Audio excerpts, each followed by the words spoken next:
My wife and I are outdoorsy people. Our first date was a picnic in the middle of the woods. Our wedding was in my parents' backyard, which is almost surrounded by forests. This matters because this story begins and ends in a forest. Late summer of 2014, it was one of those moist kind of summer days. My lady and I went on our weekly stroll or hike through a forest near our home. About 3/4 of the way through, she noticed a pile of hair, wire-like hair. Of course, we didn't touch it, but we didn't know what to do. It was clearly hair from a person's head, not an animal or anything, but other than that, we didn't think much of it. The next week we went back, but this time the hair was gone. In the place was a letter, clearly had just been placed there, as if someone was waiting for us. The letter read, "Why did you ignore me?" I told my wife it was just trash, but obviously she didn't believe me, but knew she would be better off. Early summer of 2015, nothing had happened ever since. I wish it would have stayed that way. We walked around the same area that we made our discovery. We never really talked about it. If it did come up, we would joke about it, saying that Brittany was at it again or something. Anyway, at this time my wife is about 4.5 months pregnant, so we just took an easier path to walk. About halfway through our walk, I heard a whimper to my right. I looked and there was this woman, about in her early 40s. She was dirty, as if she had rolled in dirt for days. She was holding onto a tree, digging her mostly broken or numbed fingernails. I took my wife's arm and led her behind myself, and I asked, "Ma'am, are you alright? Do you need me to call someone for you?" She replied, but I couldn't make out what she said. "Pardon? Why?" She started vomiting what looked like black mud. I motioned my wife to start walking away while I stayed back to make sure she didn't follow or chase us. She didn't hesitate to start walking off. Knowing she was pregnant was most likely the reason, but when the woman noticed my wife walking away, she charged at us. Unknowing of her strength, I didn't prepare to be pushed down. I fell onto my back and she was on top of me. She tried to scramble up while staring in the direction my wife was now running in. I tightly wrapped my arms around this woman and she started vomiting onto my forehead. She tried screaming, but she would just choke. Once she had finished, she screamed, "Why did you ignore me?" But I was too engaged in the idea of how the fuck am I going to get out of this. I started to wiggle to try to get myself on top of her, but once I did, what next? Stand up, shake hands, and leave? No. My face was right on her upper chest, so I couldn't just whip my face into hers. I got my arms out from under her, and I used them to hold her arms down, and I lift myself, almost like a push-up. Then I press my foot-filled boot onto her stomach, then I mentally count to 5, then I accidentally kick her chin with my other foot-filled boot, and I take off. I look back at her, gripping her jaw and reaching for me while screaming. It's amazing how fast a person can run when they feel like they could die. I dodged every rock and tree. I even went off the trail just in case she ever got up and ran for me. Eventually, after what felt like hours, I meet the edge of the forest and the side of the road. Our town is half a forest. I look left to right, no wife to be seen. I ran to her car and she wasn't anywhere to be found. I leapt into the driver's seat and started screaming and pulling at my face, punching the wheel and stomped. I leaped into the driver's seat and started screaming and pulling at my face, punching the wheel and stomped. Then I heard crying and screaming in the back, and it was the love of my life, laying on the seats holding her ears and knees to her chest, or as close as they could get. I pulled myself back there so fast I don't even remember, and I hugged her so fucking tight she smacked me off because of the vomit on my head. We did not call the police because this experience caused my wife a lot of stress and sleepless nights that she had a miscarriage, and we chose to forget. We do not go on walks that aren't by roads or buildings. It's been 5 years since then, and we have 2 beautiful boys. We never saw this woman again, and I hope we never do. I was sleeping over at my friend Jacob's house in September of 2015 with another friend of ours. Jacob lives very far out of the way next to a lot of forest land in northeast Pennsylvania.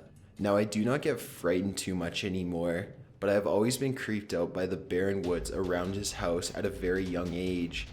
The story begins at around 11 o'clock at night with the three of us hanging out in the large field that stretched for about 800 yards from Jacob's house to the thick woods.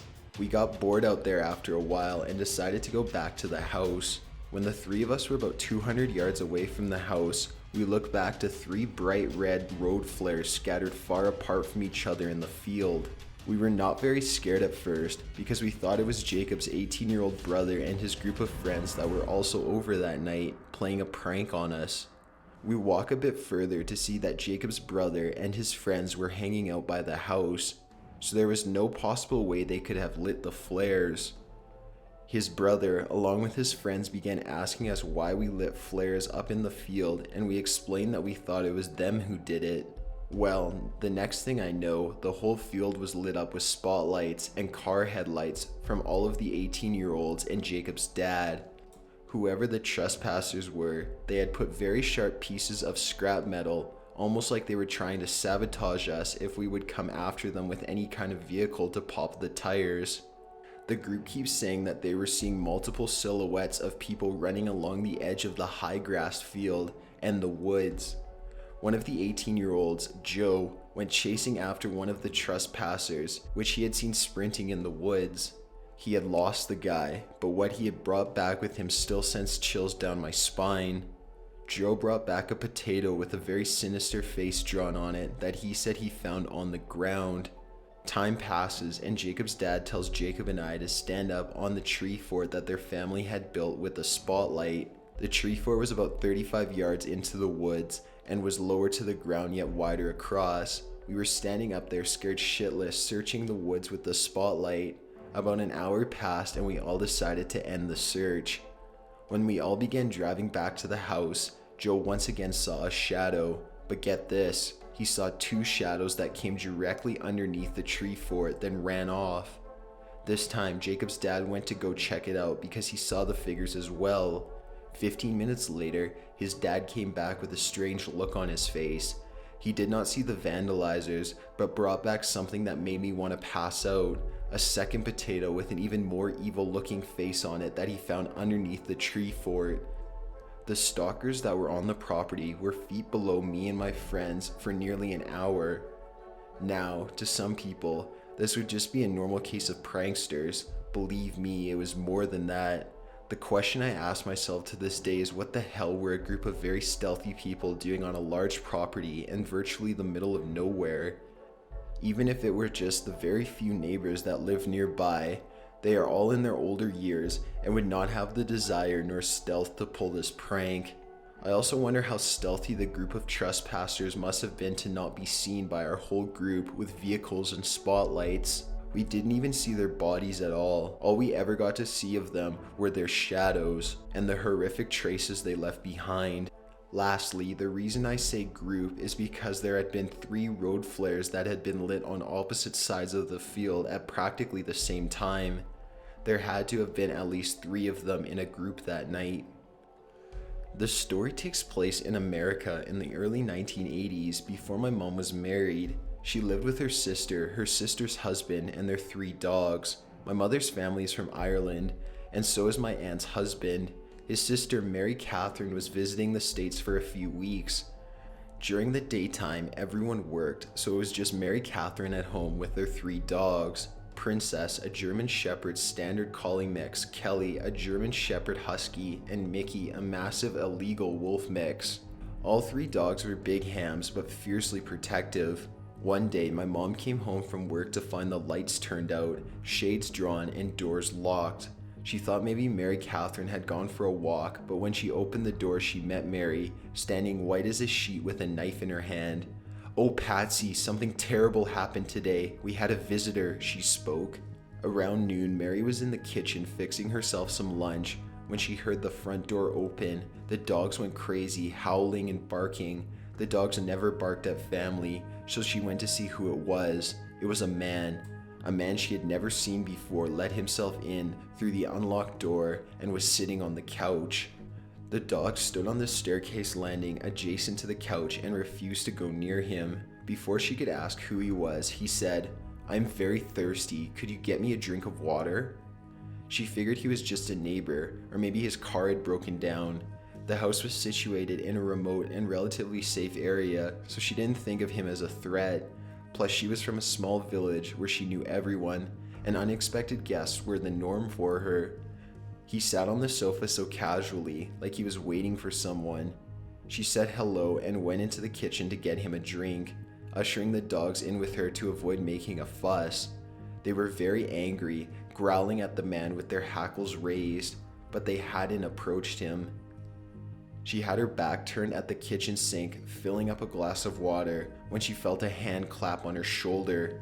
"Are you waiting on someone? The family won't be home for a while," Mary said nervously. "I know they won't," the man replied coldly. Mary whipped around to face the man. "You know," he said, "you're a good-looking woman, and I'm a good-looking man." The dogs backed up against her, barking and howling. She reached behind her to grab a knife off the block in one hand and the glass of water in the other. "I think you should drink your water and be on your way." The man stood and drank the water while Mary stood there with the dogs. She watched him place the glass on a table, open the door, go down the steps, and walk into the street until she lost sight of him. Once everyone was home, my mother called the police. There wasn't much they could do since Mary wasn't hurt and they hadn't heard any reports of break-ins or assaults lately, so they just took a statement. My family always tells this story as an example of how the Irish people tend to downplay unfortunate situations almost humorously. The Irish comedian Tommy Tiernan calls this a fundamental darkness that the Irish people have. We laugh at the blackness in life, but it leaves a lot of questions unanswered. Had that man been watching the house to know everyone's schedule, knew that Mary wasn't from around here, and was going to use that to take advantage of her? Or was he just a wandering creep looking for unlocked doors?